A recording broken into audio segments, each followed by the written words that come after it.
ভেନେজুয়েলার রাজধানী কারকাসরে ভয়ঙ্কর বিস্ফোরণ শনিবার প্রায় রাতে 2টা সময় ভেনেজুয়েলার রাজধানী কারকাসরে 7টি শক্তিশালী বিস্ফোরণে থরি উঠিছে যাপরে স্থানীয় অঞ্চলের আতঙ্ক খেলি যাইছে। এক আমেরিকীয় বিমান আক্রমণ বলে সন্দেহ করা যাচ্ছে। সহরর কিছু রণনৈতিক গুরুত্বপূর্ণ স্থান এবং শহরী কোঠা নিকটরে এই ধমাকাকু শুণবা মিলিলা। প্রত্যক্ষদর্শীঙ্কর কহিবা অনুযায়ী আকাশে কিছু অজ্ঞাত বিমান উড়ুলা, তার কিছু সময় পরে বিস্ফোরণর শব্দ শুনা যাইতিলা। এভଳି ঘটনা পছরে আমেরিকার অপরেশন সাউথর্ন স্পিয়রর ভূমিকা थिबाकु नेकी सन्देह करा जाउछि।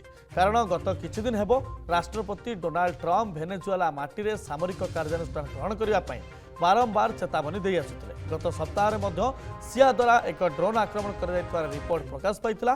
वर्तमान एही 7टी विस्फोरण सहरर रणनीतिक भित्तिभूमि को टार्गेट करिछि बोली अनुमान करा जाउछि।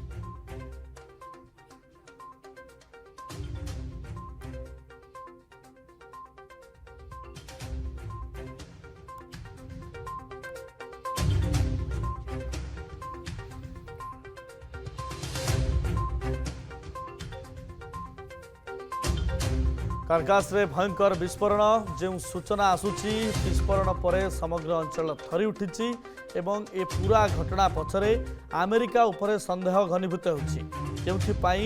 पूर्वर डोनाल्ड ट्रम्प बारंबार चेतावनी देइथिले एवं सामरिक बाहिनी एबे पुणी थे प्रस्तुत होता नहीं कि बर्तमान समय सूचना मिलूँ। भेनेजुएला माटी सामरिक आक्रमण करने पूर्वर डोनाल्ड ट्रम्प चेतावनी देइथिले एवं गत सप्ताह सिया द्वारा एक ड्रोन आक्रमण कर रिपोर्ट प्रकाश पाइथिला।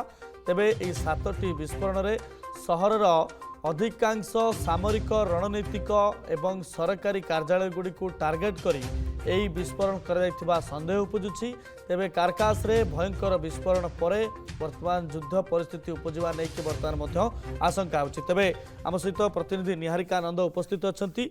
जे केम देखुचंती निहारिका, बड़ कथा होछि जे युद्ध आशंका किछि घनीभूत होछि एवं पालटा आक्रमण पाई किछि योजना अछि, काहेकि अमेरिका को या पछरे दायी कर जाउछि। निहारिका, अमेरिका को वेनेजुएला पक्षर दायी करा जाउथला जे 7टी जो विस्फोरण शनिवार राति रे हेतिला सेतिपई अमेरिका एयर स्ट्राइक करिछि बोली प्रथमे निकोलास मादुरो जे अछंती वेनेजुएला राष्ट्रपति से दायी करथिले।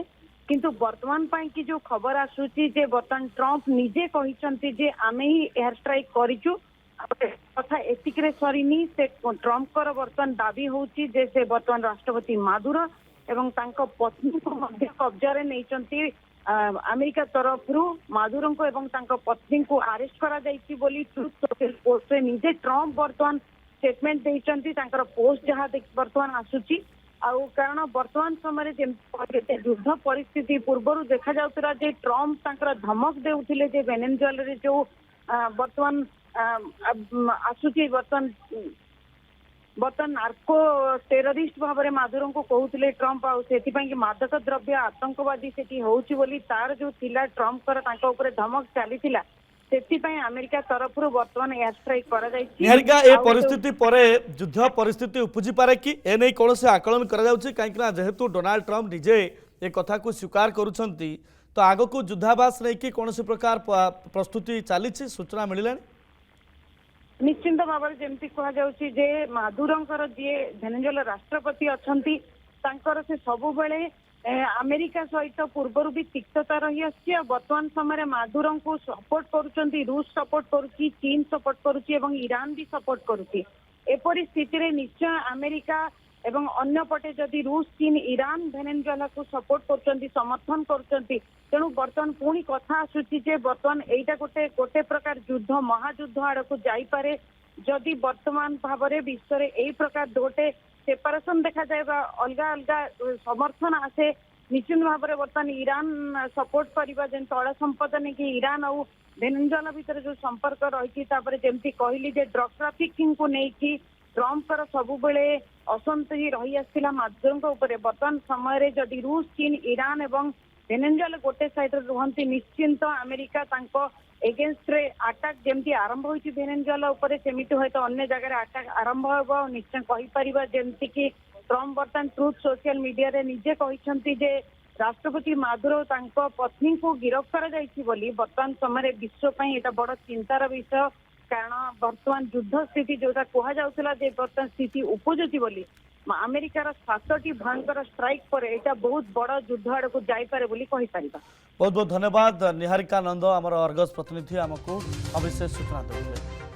तेज बड़ कथा हूँ युद्ध परिस्थिति किभली भाव में उपजुची आगक ये घटना क्यों मोड़ नौ समय कह।